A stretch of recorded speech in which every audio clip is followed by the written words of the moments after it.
So students हम लोग revision कर रहे हैं, एक पार्ट हमने रिवाइज कर लिया जिसमें हमने पिछली क्लास में benefits of international business to the nation and to firms already discuss कर लिया है। आज जो हम करने जा रहे हैं modes of entry into international business. अगर आप देखो इंटरनेशनल बिजनेस के अंदर कौन कौन से तरीके हैं जिससे इंटरनेशनल बिजनेस की जाते हैं, क्या क्या मोड है, तो उसमें से एक है एक्सपोर्ट और इंपोर्ट, एक है कॉन्ट्रैक्ट मैन्युफैक्चरिंग, एक है लाइसेंसिंग एंड फ्रेंचाइजिंग, एक है ज्वाइंट वेंचर। आज हम डिस्कस करेंगे कि ज्वाइंट वेंचर में आप देखोगे इंडिया ने कल ही उसका फायदा उठाया, ज्वाइंट वेंचर का डिस्कस करेंगे, और होली ओन्ड सब्सिडियरीज।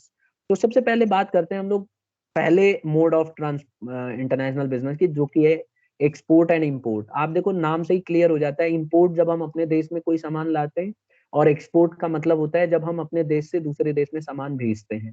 ठीक है, तो अगर हम किसी कंट्री के साथ एक्सपोर्ट करते हैं दैट मीन्स इंडिया का सामान उसके देश में भेजा जा रहा है, और अगर इंपोर्ट कर रहे हैं तो दूसरे देश का सामान हमारे कंट्री के अंदर आ रहा है। तो इंपोर्ट और एक्सपोर्ट करने के कौन कौन से साधन है, कौन बता रहा है? वंशिका। सर इम- शिप्स। ठीक है, एक तो समुद्री जहाज हो गई, और एरोप्लेन्स। ठीक है एक तो, एरोप्लेन्स। ठीक है,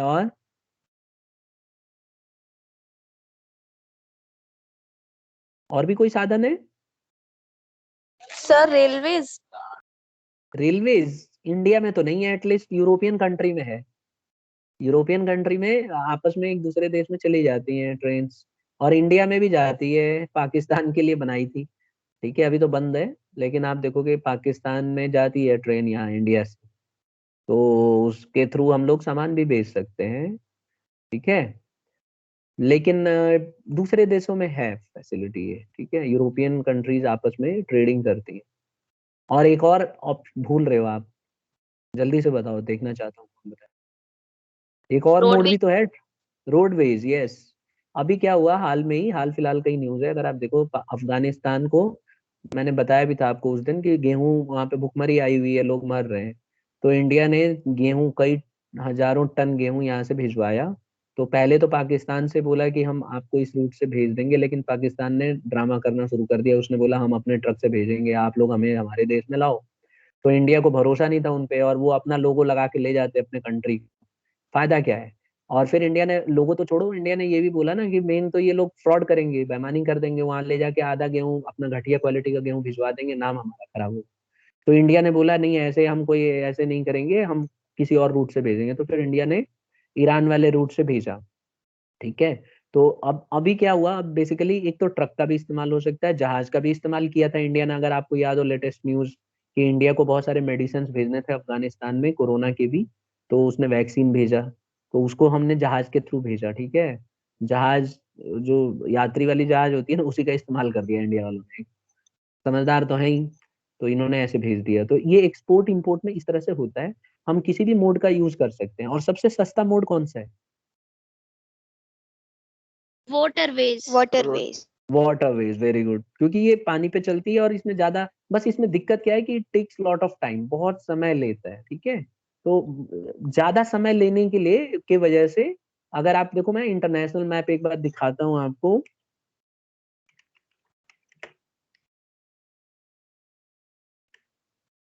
अगर आ तो जाएगा, देख लेते हैं। ये देखो, यहाँ देखिए, ये रही हमारी कंट्री। ठीक है, अब इंडिया ने क्या किया, यहाँ देख रहे हो मिडिल ईस्ट लिखा हुआ है, यहाँ से ये देखो, यहाँ आपको दिख जाएगा मिडिल ईस्ट जो रेड कलर में है।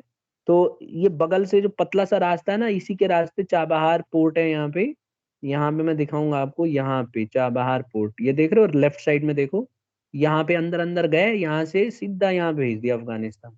तो इस तरह से इंडिया ने सामान भेजा था। पहले इंडिया एक्चुअली चाह रही थी कि यहाँ से भेजो, लेफ्ट साइड में देखो, आपको दिख रहा होगा, एरो दिखा रहा हूँ मैं, यहाँ से इंडिया चाह रही थी कि हम भेजें, लेकिन ये पॉसिबल हो नहीं पाया, अब पाकिस्तान ने मना कर दिया, तो प्रॉब्लम क्रिएट हो गई हमारे लिए।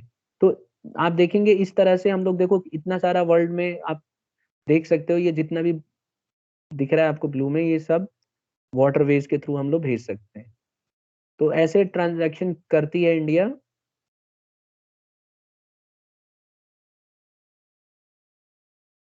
ठीक है, इस तरह से हम लोग बहुत सारा सामान हम भेज सकते हैं। ठीक है, अब हम आगे बढ़ जाते हैं। तो एक्सपोर्ट इंपोर्ट सबको समझ में आ गया। अब इसके एडवांटेज ये हैं कि लेस कम्प्लेक्सिटी है, ज्यादा कम्प्लेक्स नहीं होता है, ठीक है, और फिर कम पैसा लगता है। कम पैसा लगने की वजह ये है कि आप देखो, अगर हम मान लो इंपोर्ट करते हैं तो हमें ज्यादा पैसा नहीं लगेगा, हम बाहर से सामान मंगा लेंगे, तो कई बार फिक्स एसेट को हमें खरीदना होता है तो हम डायरेक्टली खरीद लेते हैं, और इसमें रिस्क भी कम होता है क्योंकि आपस में बैंक इन्वॉल्व होते हैं। इसके कुछ नुकसान भी हैं, कौन समझा रहा है क्या क्या नुकसान है? सर तनीषा। सर वंशिक। ठीक है, तनीषा बताओ पहले, फिर वंशिका से बाद में पूछेंगे। हाँ बोलो, क्या नुकसान बताओ फटाफट। सर इसमें पहली लिमिटेशन आती है हाई कॉस्ट। जैसे अगर हम वाटर वेस्ट से भेजते हैं तो हमें उसकी अच्छे से पैकेजिंग करनी पड़ती है, ताकि जो मटेरियल है वो मॉइस्चर की वजह से खराब ना हो जाए। ट्रांसपोर्टेशन अगर जैसे हम अच्छा सुनो, एक एयरवेज। मिनट, एक वेट करिए जाइए। अभी हमने जो इंडिया ने अभी भेजा है गेहूं, आपको क्या लगता है इसको पैकेजिंग करके भेजा होगा पानी की जहाज में? सर मतलब उसको ऐसे भेजा होगा कि उसमें मॉइस्चर ना लगे। ठीक है, तो कंटेनर्स होते हैं बड़े बड़े, ठीक है, तो इंडिया ने जो भेजा ना वो बड़े बड़े कंटेनर्स हैं, उस तरह की शिप होती है। उसमें वो लोग, एक मशीन होती है, उससे पूरा गेहूं उसी में वो नाव में खड़ी हो जाती है, बॉर्डर लग जाती है किनारे समुद्र के, और सारा गेहूं उसी में डाल के पैक कर दिया जाता है, और वहां जाके उसको निकाल लिया जाता है और बोरी में पैक करके दे दिया जाता है। तो जहाज भी इस तरह की हैं, लेकिन उसके बावजूद भी जब आप विदेशों में सामान भेजोगे, तो अगर आप प्रॉपर पैकेजिंग नहीं करोगे तो जहाज छोटी मोटी थोड़ी ना होती है, बहुत ह्यूज होती हैं शिप्स बड़ी बड़ी, तो उसमें पैकेजिंग करके आपको भेजना पड़ता है, बहुत महंगा पड़ता है। दूसरा, ट्रांसपोर्टेशन अगर हम एयरवेज लेते हैं तो वो तो काफी ज्यादा कॉस्टली पड़ता है। एंड ठीक है, देन इंश्योरेंस। ठीक है, तो इंश्योरेंस हाँ, इंश्योरेंस में हमें मटेरियल का इंश्योरेंस लेना पड़ता है, तो वो भी काफी ज्यादा महंगा हो जाता है। कस्टम ड्यूटी अगर हम दूसरे कंट्री में सामान एक्सपोर्ट करते हैं तो हमें वहां की गवर्नमेंट को कुछ टैक्स के रूप में देना पड़ता है, उसे कस्टम ड्यूटी कहते हैं। ठीक तो है, वो तो भी ये काफी बहुत ही ज्यादा। मतलब कॉस्टली हो जाता है। अच्छा ठीक है, फिर एक और है इंपोर्ट रेस्ट्रिक्शंस, ये क्या है इसका, ये क्या डिसएडवांटेज है? सर कई कंट्रीज रिस्ट्रिक्शंस लगा के रखते हैं कि हम दूसरी कंट्री से सामान नहीं लेंगे, तो हम वहां पे एक्सपोर्ट या इंपोर्ट नहीं कर सकते। अगर जैसे ठीक, हमारा अमेरिका के साथ अच्छा रिलेशन है, तो अगर वो किसी कंट्री को रिस्ट्रिक्ट कर देगी तो हमारा भी उससे बंद हो जाएगा, अगर हमको जैसे अमेरिका ईरान से। के साथ, बिल्कुल सही, जैसे ईरान के साथ हुआ है, ठीक है, तो हम लोग इंपोर्ट नहीं कर सकते। अभी हाल फिलहाल में ही इंडिया को हेलीकॉप्टर लेना था रूस से, ठीक है, क्योंकि रूस ने रेस्ट्रिक्शन लगा रखा है रशिया के ऊपर, तो हम लोग वो जो जहाँ वो है ना हेलीकॉप्टर, वो हम ले नहीं पाए। अगर हम लेते तो हमारे ऊपर वो लोग सैंक्शंस लगा देते, तो हमारी मजबूरी थी, हम नहीं ले पाए। ठीक है, इसी तरह से S-400 देखो कितना हंगामा चल रहा है जो इंडिया ने लिया है, लेकिन ये डील पहले से हो रखी है, इसलिए अमेरिका ने सैंक्शन नहीं लगाया।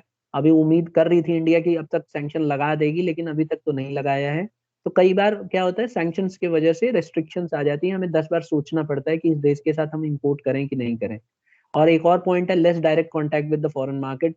एक्चुअल में हमें पता नहीं होता कि फॉरेन मार्केट में चल क्या रहा है, वहाँ का पल्स क्या है, तो इसीलिए हम लोग उनसे डरते हैं, मतलब उस तरह से नहीं हो पाती डील।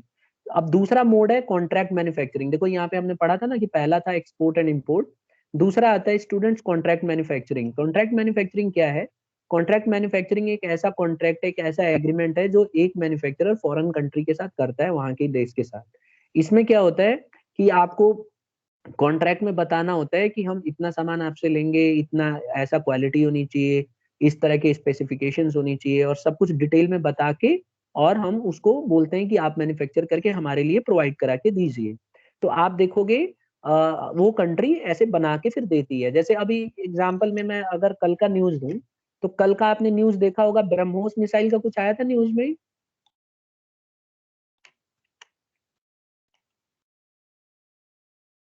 स्टूडेंट्स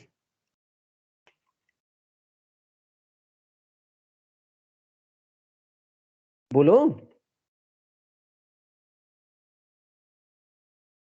नहीं, नहीं देखा सर। नहीं देखा तो मैं बताता हूँ थोड़ा बहुत। देखो अभी ना एक डील हुई है, देखो दिखाता हूँ, मैं न्यूज आउटलेट खोल रहा हूँ एक बार, अगर मिल जाए तो। ये देखो, फिलीपींस कंफर्म, ये देखिए ये वाली लाइन पढ़िए, Philippines confirms move to acquire BrahMos cruise missile in $375 million। ये ब्रह्मोस मिसाइल जो है ना, कौन बनाता है? हिंदुस्तान एरोनॉटिक्स, ठीक है। अब मैंने उस दिन ज्वाइंट वेंचर में हमने पढ़ा था, आपको याद होगा, तो ये जो ब्रह्मोस मिसाइल है स्टूडेंट्स, ये हमारी कंट्री की एक कंपनी है हिंदुस्तान एरोनॉटिक्स, और एक रूस की कंपनी है, दोनों मिलके बनाती है। तो अभी हुआ क्या कि हाल फिलहाल में ही हमारी ब्रह्मोस मिसाइल को हम लोग फिलीपींस को बेच रहे हैं, ठीक है। और फिलीपींस को हम लोग बेच रहे हैं, तो वो लोग हमसे ब्रह्मोस मिसाइल खरीदेंगे। तो यहाँ पे क्या है, हमारे बीच में कॉन्ट्रैक्ट हुआ है, हम उनको अगर मान लो हम लोग 300 किलोमीटर से ज्यादा स्पीड की देते हैं ना जैसे उनको, तो उसमें सैंक्शन लगा हुआ है। तो हमने क्या किया है, उन्होंने हमें ऑर्डर दिया है कि हमें इस तरह की ब्रह्मोस मिसाइल बना के दो और हम लोग खरीदेंगे आप लोगों से। तो ठीक है, तो इंडिया तैयार हो गई। अब इंडिया क्या करेगी, उसी तरह की ब्रह्मोस मिसाइल बनाएगी जैसे उन्होंने बोला है, और थोड़ा सा उसमें बदलाव करेगी और उस तरह से डेवलप करके उनको प्रोवाइड करा देगी। तो ये एक कॉन्ट्रैक्ट हुआ है जो इंडिया उनको बना के देगी। तो होता क्या है कि इसी तरह से कॉन्ट्रैक्ट हो जाता है, और एक कंट्री दूसरे कंट्री को जब कॉन्ट्रैक्ट हो जाता है तो उसी तरह का प्रोडक्ट्स आपको बना के देना होता है, ठीक है स्टूडेंट्स। Yes sir. तो कॉन्ट्रैक्ट मैन्युफैक्चरिंग में यही होता है, जब भी अब जैसे मान लो S-400 हमने लिया, तो S-400 जो है रसिया ने हमें उसी तरह से बना के दिया जैसे हमने उसको डिमांड की थी, ठीक है। और अगर मान लो फिलीपींस बोलता है कि हमें ये इक्विपमेंट चाहिए इसमें लगा के दो, तो हम लोग वैसे इक्विपमेंट्स लगा के देंगे, ठीक है।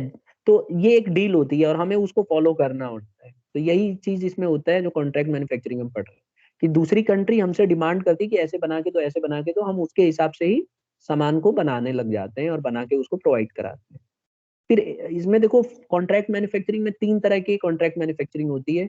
एक तो प्रोडक्शन ऑफ सर्टेन कंपोनेंट, कि भाई यही चीज आपको बनाना है, assembly of component into final product, और complete manufacturing of the product. तो तीनों काम होता है। जैसे अगर आप पूरा कंपोनेंट बना के देते हो तो पूरा कंपोनेंट बना के देना पड़ेगा, असेंबल करके देते हो तो असेंबलिंग होगी, और कंप्लीट मैन्युफैक्चरिंग करेंगे तो हम पूरा का पूरा मैन्युफैक्चर करके आपको प्रोवाइड करा के देंगे। जैसे मोबाइल के फोन में आपने देखा होगा कि इसमें कई बार क्या होता है, दूसरी कंपनी से पूरा ही आ जाता है, नहीं तो हमारी कंट्री असेंबल करके बनाती है पार्ट्स लगा के, और नहीं तो ऐसा भी होता है कि पूरा का पूरा प्रोडक्ट ही एक ही कंट्री में बनता है।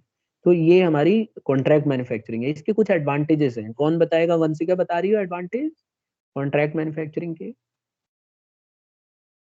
यस ठीक है, तो स्टार्ट करो।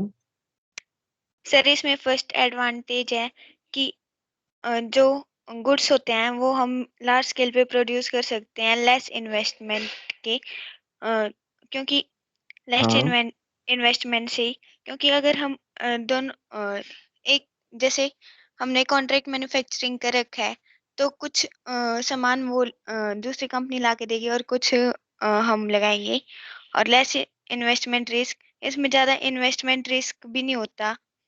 ठीक है, गेटिंग तो मैं देखो, मैं आपका पॉइंट मैं यहाँ से थोड़ा सा बता देता हूँ। अब जैसे इंडिया ब्रह्मोस मिसाइल बना रही है ना, तो इसमें इंडिया ने डील किया है कि फिलीपींस को बोला है कि 275 मिलियन आप हमें अभी दे दो, और 100 मिलियन ना हम जब आप ना 7-8 साल के में देना आराम से तसल्ली से, ठीक है। इस मतलब एक तरीका होता है। देखो हमारी कंट्री इंडिया क्या कर रही है आजकल, कि जो भी चीज एक्सपोर्ट कर रही है ना, उसमें थोड़ा दिमाग लगा रही है। ये क्या कर रही है कि सस्ते लोन पे, किसी कई देश गरीब हैं जैसे फिलीपींस के पास इतना पैसा नहीं कि इतना पैसा एक ही बार में दे सके, तो इंडिया ने उसको ऑफर किया। मैं आपको न्यूज बता रहा हूँ, इसी न्यूज में अंदर पढ़ेंगे आप, कि इंडिया को 375 मिलियन बहुत ज्यादा अमाउंट हो जाता है। तो इंडिया ने उसको एक ऑप्शन दिया, फिलीपींस को बोला कि एक काम करो, 275 मिलियन हमें अभी पे कर दो एडवांस में, और 100 मिलियन ना आप बाद में पे करते रहना 5-6 साल में, कोई टेंशन नहीं, और सस्ते रेट पे करना, आपको हमें अभी देने की जरूरत नहीं है। तो फिलीपींस इस बात के लिए मान गया। तो फिलीपींस हमें $200 मिलियन पहले ही दे देगा। तो इस पैसे को हम लगा के और ब्रह्मोस मिसाइल बनाएंगे। अब ये पैसा किसके द्वारा भेजा गया है? ये पैसा भेजा गया है फिलीपींस के द्वारा। तो पैसा हमें इन्वेस्टमेंट करने की जरूरत ही नहीं है, दूसरे देश ने हमें पहले ही पैसा प्रोवाइड करा दिया। तो ये चीज होता है, यही चीज यहाँ पे लिखा है कि goods can be produce on large scale without any investment. हमने तो इन्वेस्टमेंट किया नहीं, हमारे पास तो पैसा फिलीपींस से आ गया, अब इतने में हम बना लेंगे, और जो हमारा प्रॉफिट है, क्योंकि देखो लागत इसकी आधी भी नहीं आएगी, तो मान के चलते हैं कि जितना बनने में लगेगा उससे ज्यादा पैसा तो हमें मिल गया है। अब हम आराम से इससे बना भी लेंगे, कमा भी लेंगे, और धीरे धीरे हमारा पैसा भी मिलता रहेगा, ठीक है। आ गया समझ में मन से क्या? Yes sir. अच्छा, दूसरा पॉइंट है लेस इन्वेस्टमेंट रिस्क। इसमें लग रहा है आपको कि रिस्क है? सर है, लेकिन ज़्यादा नहीं है एज कम्पेयर टू अदर। ठीक है, क्योंकि हमें दूसरे देश से पैसा मिल रहा है, ठीक है, तो रिस्क इसमें बहुत कम है। अगर हमें खुद अपने लिए बना रहे होते तो बल्कि उसमें ज्यादा रिस्क रहता, तो यहाँ पे हमारे लिए प्रॉब्लम नहीं है। अच्छा दूसरी बात, जब एक बार कॉन्ट्रैक्ट हो जाता है ना तो वो तोड़ नहीं सकती, ठीक है, अगर वो तोड़ेंगे तो उनको फाइन देना पड़ेगा, पेनल्टी लगेगी, तो ये कॉन्ट्रैक्ट मैन्युफैक्चरिंग होती है। इसी तरह से getting products with lower material and labour cost, क्या इसमें सस्ता पड़ेगा मटेरियल और लेबर कॉस्ट कम लगेगी? Yes sir. ठीक है, और एक और पॉइंट है utilisation of idle capacity of the manufacturer. अब क्या है, जैसे मान लो अगर दूसरी कंट्री नहीं ले रही होती तो हम लोग आइडल बैठे रहते, अब अपने लिए खाली ब्रह्मोस मिसाइल बना के क्या पूरा भरना है क्या देश को? तो हम लोग क्या कर रहे हैं, ब्रह्मोस मिसाइल को अब हम, क्योंकि दूसरे देश वाले हमसे कॉन्ट्रैक्ट करेंगे बाहर, इंटरनेशनल बिजनेस की वजह से हमारे पास एक मौका आया है बेचने के लिए। अगर खाली हम अपने देश के लिए यूज करते तो लिमिटेड कैपेसिटी होती, अब हम लोग ज्यादा से ज्यादा बेच सकते हैं, ठीक है। और इसमें जो डील में है ना कि इसमें क्या है कि रूस भी 49% लेगा, 51% हम लेंगे, जो भी प्रॉफिट होगा उसका। तो ये एक सबसे बड़ा फायदा होता है इसमें, इस तरह से मैन्युफैक्चरिंग की जाती है। और यहाँ पे देखो, प्रोड्यूसर में gate export incentives from the government. कई बार क्या होता है, एक्सपोर्टर को इसमें आपको इंसेंटिव मिल जाती है, जैसे हिंदुस्तान एरोनॉटिक्स है ना, इसको गवर्नमेंट भी कई बार छूट देगी, कई चीजों में टैक्स कम लगाएगी, जिससे कि और ज्यादा जॉब मिले लोगों को, क्रिएशन हो और ज्यादा से ज्यादा एक्सपोर्ट हो। अब आ जाता है लिमिटेशंस। देखो लिमिटेशंस, पहला ये है क्वालिटी प्रॉब्लम को लेके दिक्कत होती है। कई बार क्या होता है कि लोकल मैन्युफैक्चरर जो फॉरेन कंट्री में होता है वो वहाँ के मतलब जरूरतों को अच्छे से समझ नहीं पाता। अब जैसे मान लो हम लोग ब्रह्मोस मिसाइल दे रहे हैं फिलीपींस को, तो फिलीपींस और रशिया इसकी चाइना की अच्छी बनती नहीं है, और इसमें हमारी भी अच्छी नहीं बन रही है चाइना के साथ, तो इसीलिए इंडिया उसको खुल के दे रहा है, इंडिया को भी फायदा है। अगर हम अपने दुश्मन के दुश्मन को हेल्प कर रहे हैं तो इसमें हमारा ही फायदा है, क्योंकि फिर चाइना गिर जाएगा चारों तरफ। तो इसीलिए हम लोग ये डील को कर भी रहे हैं, इसमें इंडियन गवर्नमेंट को भी फायदा है, ठीक है। तो इसमें क्या होता है, इसमें एक सबसे बड़ी प्रॉब्लम क्या होती है, जिस बच्चे ने अनम्यूट किया बेटा म्यूट कर लो, एक बच्चे का अनम्यूट हो रखा है। तो यहाँ पे हम क्या करते हैं कि हम लोगों को यहाँ पे ना क्वालिटी की प्रॉब्लम आ सकती है, क्योंकि उस देश को जैसा सामान चाहिए हो सकता है उसमें थोड़ा सा वेरिएशन आए। जैसे मान लो हम लोग जेट फाइटर मंगाते हैं, तो यहाँ पे हमारे लड़ने के लिए कई बार पहाड़ हैं, जैसे मान लो माउंट एवरेस्ट है, तो वहां उतनी हाइट पे कई जेट फाइटर सांस लेना बंद हो जाता है, ऑक्सीजन की कमी हो जाती है, और जेट फाइटर इतनी पावरफुल नहीं रहते, तो हम उसके हिसाब से हम अगर अपने देश में बनाएंगे तो ज्यादा अच्छा बना सकते हैं।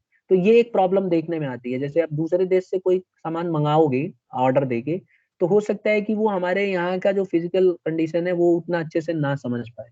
तो ये है। अच्छा दूसरा है no freedom in the production process. अगर कॉन्ट्रैक्ट मैन्युफैक्चरिंग है तो इसमें फ्रीडम नहीं होता, आपको उसी के हिसाब से बनाना पड़ता है जो दूसरे वाले बंदे ने बोला हुआ है।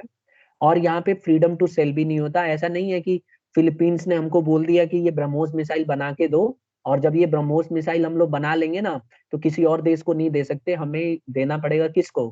फिलीपींस को ही देना पड़ेगा, ठीक है। तो ये एक सबसे बड़ी प्रॉब्लम आती है, देखने में आया है कि अगर हम ऐसा नहीं करेंगे तो हमारे लिए हो जाएगी प्रॉब्लम, ठीक है। आ गया समझ में? Yes sir. यस। ठीक है, अब नेक्स्ट आ जाते हैं हम लोग स्टूडेंट्स यहाँ पे, लाइसेंसिंग एंड फ्रेंचाइजिंग। देखो ये भी एक मोड है इंटरनेशनल बिजनेस का। इसमें क्या होता है कि लाइसेंस दे देते हैं, एक ऑर्गेनाइजेशन दूसरे ऑर्गेनाइजेशन को लाइसेंस दे देती है कि मेरा सामान तू अपने देश में बेच, और इतना सामान पे मैं इतना पैसा लूंगा। और फिर क्या करती है कि वो अपना ट्रेडमार्क, पेटेंट और टेक्नोलॉजी को दे देती है, और उसके बदले रॉयल्टी लेती है, या फिर मतलब यूं कह लो कि एक पैसे चार्ज करती है। जैसे पेप्सी है, कोको कोला है, ये है तो अमेरिका की कंपनी, लेकिन हमें इंडिया में भी मिलते हैं। तो जो कंपनी इनको बनाती है यहाँ इंडिया में, उन्होंने लाइसेंस ले रखा है, और इन्होंने अपना फॉर्मूला दे रखा है, उनके साथ शेयर किया हुआ है कि आप लोग सामान बना के दो, और उसके बदले हम थोड़ा सा पैसा चार्ज करेंगे, ठीक है। तो ये लाइसेंसिंग कहलाता है। इसका हमने लाइसेंस ले रखा है। अब मैं आपको एक चीज बताऊं इसी में, देखो अगर मैं ये जो स्लाइड खोली थी ना हमने ब्रह्मोस मिसाइल की, ये वाली, एक बार मैं एक काम करता हूँ, ब्रह्मोस मिसाइल आपको थोड़ा सा और डिटेल में जाते हैं थोड़ा, ठीक है।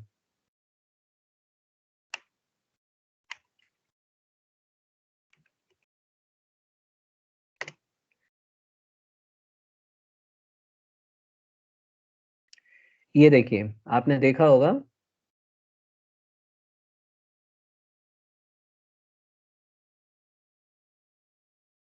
दिख रहा है ब्रह्मोस मिसाइल की लाइसेंस ना इंडिया के पास है। एक्चुअली क्या है कि इंडिया के पास इसकी ये वाली जो आप देख रहे हो ना, ये इसकी इंडिया के पास इसकी लाइसेंस है। एक्चुअल में ये बनाया गया है रसिया के द्वारा, रसिया की कंपनी इसको बनाती है, लेकिन इंडिया ने इसका लाइसेंस ले रखा है। अब इंडिया क्या करता है, लाइसेंस के थ्रू इसको बनाता है और इसको यूज करता है अपने कंट्री के अंदर। और हमारे पास, हम अगर चाहें तो रूस के साथ मिलके इसको बेच भी सकते हैं, ऐसा पहले से ही एग्रीमेंट हो रखा है। तो इसमें लाइसेंस मिला हुआ, अगर हमें लाइसेंस नहीं मिला होता ना तो हम इसको नहीं बना पाते। आप देख रहे हो रसिया का भी लगा हुआ है यहाँ पे स्टिकर, देखो एक भारत का लगा हुआ है लेफ्ट साइड में, देखो राइट में, दिख गया सबको। तो दोनों कंट्री ने मिलके बनाया यस। जो, एक तरह से यूं बोल सकते हैं कि लाइसेंस भी लिया हुआ है, जॉइंट वेंचर भी है।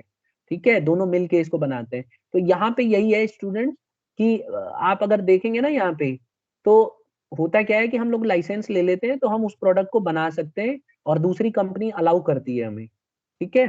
अब यहाँ पे इसके लाइसेंसिंग में एक और वर्ड यूज होता है, फ्रेंचाइजिंग। फ्रेंचाइजिंग भी इसी तरह का है, लेकिन ये सर्विसेज से रिलेटेड होता है, खाने पीने से संबंधित, फास्ट फूड रेस्टोरेंट्स, इन सब में। तो इसके लिए हमें फ्रेंचाइजी लेनी पड़ती है। जो कंपनी इसकी पेरेंट कंपनी है उसको हम फ्रेंचाइजर बना बताते हैं। पेरेंट का मतलब है जिसने इसको स्टार्ट किया था, और फ्रेंचाइजी वो होता है जो परमिशन ले लेते हैं उसको आगे बेचने के लिए। तो लाइसेंसिंग और फ्रेंचाइजिंग भी होती है और इंटरनेशनल बिजनेस में बहुत ही यूजफुल है। इसका सबसे बड़ा फायदा यह है कि खर्चा कम आता है, आप लाइसेंस ले लो और सामान को बेचना शुरू कर दो। इसमें रिस्क कम होता है, जो लाइसेंसर होता है और फ्रेंचाइजर होता है उसको बहुत कम रिस्क होता है, जिसने भी इसको चला रहा है उसकी अपनी जिम्मे। अब जैसे मान लो मैकडोनल्ड है और या इस तरह के जो हैं, जैसे कोको कोला है, कोको कोला अगर इंडिया में बिक रहा है तो कोको कोला की कंपनी को तो फीस मिलती रहती है, उसको पैसा जितना मिलना है मिल जाता है। लेकिन इंडिया में जो उसको बना रहा है बेच रहा है उसकी सारी रेस्पॉन्सिबिलिटी है, उसकी टेंशन है। कोई भी नुकसान होगा, डैमेज होगा, वो भुगतेगा। कंपनी को, पेरेंट जो कंपनी है उसको आराम से अपना पैसा मिलता रहेगा। और इसमें एक और पॉइंट आता है, लेस गवर्नमेंट इंटरवेंशन। गवर्नमेंट इसमें इंटरवीन नहीं करती, क्योंकि लाइसेंस लोकल पर्सन के पास होता है तो वो कमाता है तो वो टैक्स देता है सरकार को। तो सरकार भी खुश रहती है कि चलो ठीक है, हमारा क्या जा रहा है, हमें तो टैक्स मिल रहा है। और फिर अपने ही देश का कोई पर्सन बना रहा होता है लाइसेंस लेके, तो आसानी से हमारे लिए ठीक रहता है कंट्री के लिए। और फिर इसमें एक और फायदा है कि नॉलेज अबाउट द मार्केट, क्योंकि लाइसेंसी और फ्रेंचाइजी जो है लोकल पर्सन होता है तो उसको बहुत सारी नॉलेज मिल जाती है। ठीक है। और वो क्या करता है, उस प्रोडक्ट को आगे फ्यूचर में और उसमें कुछ सुधार कर सकता है और अपने लिए भी बना सकता है। एग्जाम्पल के तौर पर मैं फिर से वही ब्रह्मोस मिसाइल पे ही ले चलूंगा, आज कुछ ब्रह्मोस मिसाइल कुछ ज्यादा ही हो गई है। तो इसमें भी अगर आप देखो इंडिया ने लाइसेंस लिया हुआ है बनाने के लिए, तो आपको नहीं लगता है कि इंडिया ने इतना सीख लिया होगा इसमें कुछ। तो आपने देखा होगा नए नए इंडिया लॉन्च करता रहता है ब्रह्मोस मिसाइल। अभी हाल फिलहाल में एक और ब्रह्मोस मिसाइल को लॉन्च किया, जो मैंने आपको पिक्चर दिखाया था वो लॉन्च हुई थी। तो अभी 3 दिन पहले का न्यूज है, इंडिया ने ब्रह्मोस मिसाइल एक नई लॉन्च की है। तो इंडिया इससे सीख रहा है, बना रहा है। तो इसमें यही पॉइंट है कि इसमें क्या होता है, नॉलेज हमें मिलती रहती है मार्केट की, और हम उस पर स्टडी करके और हम उसको और एडवांस बना सकते हैं अपने कंट्री के हिसाब से। ठीक है। एक और आता है प्रोटेक्शन ऑफ ट्रेडमार्क। इसमें क्या होता है, हम ट्रेड, इससे ना ट्रेडमार्क भी प्रोटेक्ट रहता है, क्योंकि अगर हम फ्रेंचाइजिंग और लाइसेंसिंग लेते हैं तो स्ट्रिक्ट लॉज हैं इसके ऊपर और आप किसी को बेच नहीं सकते। तो इससे क्या होता है, कंपनी का भी सेफ रहती है। और लेकिन इसके कुछ डिसएडवांटेजेस भी हैं। क्या है डिसएडवांटेज? पहला, डुप्लीकेट प्रोडक्ट आने का डर रहता है। जैसे कोई चीज सीख लेते हैं, फिर बाद में उसका लाइसेंस जब खत्म हो जाता है तो बंद कर देते हैं बेचना, और अपना उसी नाम से या उसी नाम से मिलता जुलता कोई नया प्रोडक्ट लॉन्च करने का डर रहता है। तो बड़ी बड़ी जो कंपनियां जो लाइसेंसिंग करती हैं, फ्रेंचाइजी देती हैं, उनको अपना खुद का भी डर रहता है कि कल को कहीं ऐसा ना हो कि सीखने के बाद जो लोकल सेलर है वो आगे चल के अपना प्रोडक्ट बना के ना बेचने लगे। सिक्रेसी, लॉस ऑफ सिक्रेसी, इसमें सिक्रेसी जाने का डर है, क्योंकि वो सारी इंफॉर्मेशन दूसरों के साथ शेयर कर देगा। जैसे कोको कोला की कोई कंपनी है, उसने लाइसेंस दे दिया इंडियन लोकल मैन्युफैक्चरर, तो इंडियन लोकल मैन्युफैक्चरर उसका फॉर्मूला समझ जाता है क्या क्या स्ट्रेटेजी अपनानी है, सामान को कैसे बेचना है। ठीक है। तो ये एक सबसे बड़ी प्रॉब्लम है। फिर आता है कन्फ्लिक्ट, दोनों देशों के बीच में कन्फ्लिक्ट, मतलब देश में नहीं, जो लाइसेंसर और लाइसेंसी है इन दोनों के बीच में पैसे को लेके, मेंटेनेंस को लेके कई बार झगड़ा हो जाता है, तो आपस में कन्फ्लिक्ट होने का डर रहता है। यहाँ तक क्लियर है सबको? Yes sir.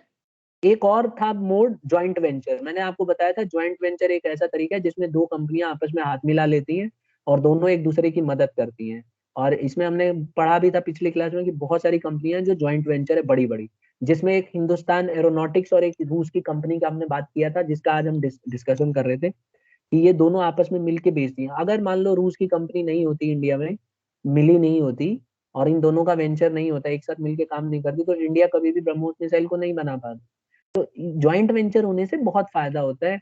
इससे क्या होता है कि आप आसानी से नए सामान बना सकते हो जो आपको नहीं आता। और इसमें 3 तरीके से ज्वाइंट वेंचर हो सकता है। एक तो फॉरेन इन्वेस्टर हमारे लोकल फर्म को खरीद ले, या फिर लोकल फर्म फॉरेन इन्वेस्टर को खरीद ले, या फिर दोनों मिलके ज्वाइंटली स्टैब्लिश करें। तो दोनों मिलके अगर ज्वाइंटली स्टैब्लिश करेंगे तो भी हो सकता है। अब इसका एडवांटेज क्या है? एक तो इसमें पैसे का ज्यादा बर्डन नहीं है, क्योंकि दोनों कंपनी मिलके पैसा लगाती है। दूसरा है, ज्यादा स्केल पे प्रोडक्शन हो सकता है, क्योंकि दोनों कंपनियां काम कर रही हैं तो दोनों के अपने आउटलेट्स होंगे, तो ज्यादा से ज्यादा प्रोडक्शन करना आसान हो जाता है। फिर लोकल पार्टनर की नॉलेज भी होती है। जिस कंपनी में आपने ज्वाइंट वेंचर किया जिस कंट्री के साथ, वहां की नॉलेज आपको काफी सारी होती है, तो आप बहुत सारे इंफॉर्मेशन शेयर कर सकते हो। और कॉस्ट एंड रिस्क शेयरिंग होती है, अगर नुकसान होगा तो दोनों को होगा, और दोनों का नुकसान आपस में बंट जाएगा, तो इसीलिए इसमें रिस्क शेयरिंग माना जाता है। लेकिन इसके नुकसान भी हैं स्टूडेंट। नुकसान क्या है? एक तो आपकी सिक्रेसी चली जाती है, आपकी इंफॉर्मेशन दूसरे के पास चली जाती है, जो कि हमेशा खराब होता है बिजनेस के लिए। दूसरा है, यहाँ पे भी झगड़ा होने का डर रहता है, आपस में कन्फ्लिक्ट हो सकता है। मैंने पिछली क्लास में आपको बताया था, जब ज्वाइंट वेंचर हम कर रहे थे डिटेल में, तो मैंने बताया था कि किस तरह से आप देखो, हीरो होंडा के बीच में झगड़ा हुआ, हीरो और होंडा की सरकार की वजह से आपस में कन्फ्लिक्ट हो गया और दोनों अलग हो गई। तो ज्वाइंट वेंचर में ऐसा कई बार होता है कि आपस में प्रॉफिट को लेके जो बंटवारा होता है या वहां का लॉ होता है, उसकी वजह से झगड़ा हो जाता है। और एक और लास्ट था, होली ओन्ड सब्सिडियरी। देखो, होली ओन्ड सब्सिडियरी एक ऐसा सिस्टम है जिसमें होल्डिंग कंपनी, जिसको हम पेरेंट कंपनी बोलते हैं, ये सारा का सारा हिस्सा अपने पास रखती है। तो बहुत सारी कंपनियां होती हैं, इनके सबके शेयर्स एक कंपनी खरीद लेती है, और पूरी तरह से खरीद लेती है। तो सारा का सारा शेयर ही उसके पास चला जाता है, उसको बोलते हैं होली ओन्ड कंपनी या होल्डिंग कंपनी बोलते हैं, पेरेंट कंपनी भी लोग बोलते हैं। जरूरी नहीं है कि पेरेंट कंपनी के पास सारा हिस्सा। ठीक है। अब होली ओन्ड जो सब्सिडियरी है, जो नीचे देख रहे हो ना सब्सिडियरीज, नीचे देखिए, ये जो चारों कंपनियां हैं, इन कंपनियों के शेयर सब होल्डिंग कंपनी ने ले रखा है, सारा का सारा ले रखा है। तो जो होली ओन्ड सब्सिडियरीज होती हैं, it can establish in a foreign market in 2 ways, 2 तरीके से कर सकती है। या तो अपनी नई फॉर्म फॉरेन कंट्री में खोल सकती है, या एक्वायर कर सकती है existing form in a foreign company, यानी कि पहले से ही कोई कंपनी है फॉरेन में, उसको प्राप्त कर लेगी। अब यहाँ पे क्या होता है, होली ओन्ड सब्सिडियरीज में पूरा का पूरा कंट्रोल जो है ऑपरेशन पे रहता है, और इसमें सीक्रेट्स लॉस्ट नहीं होते, सीक्रेट्स आपके पास ही रहते हैं। और इसका नुकसान क्या है कि ये ना बहुत ज्यादा जो स्मॉल कंपनी है उनके लिए ये ठीक नहीं होता है, इतना पैसा कहाँ से आएगा, और लॉस में ना बंटवारा नहीं होता है, और not allowed in some countries में, इनको अलाउ भी नहीं किया जाता। ठीक है। तो जॉइंट वेंचर तक आपको डिटेल में पढ़ना है स्टूडेंट्स, तो इसको हमने कर दिया कंप्लीट। अब आप बताओ, आपको कुछ इसमें से पूछना है?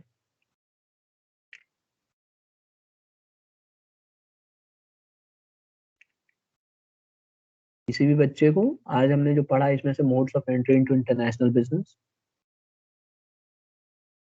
No sir.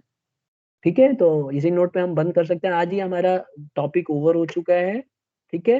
इसके बारे में जितना इन्फॉर्मेशन आप लोगे उतना ही अच्छा है, इसको बार बार रिवाइज कीजिए। और सर याद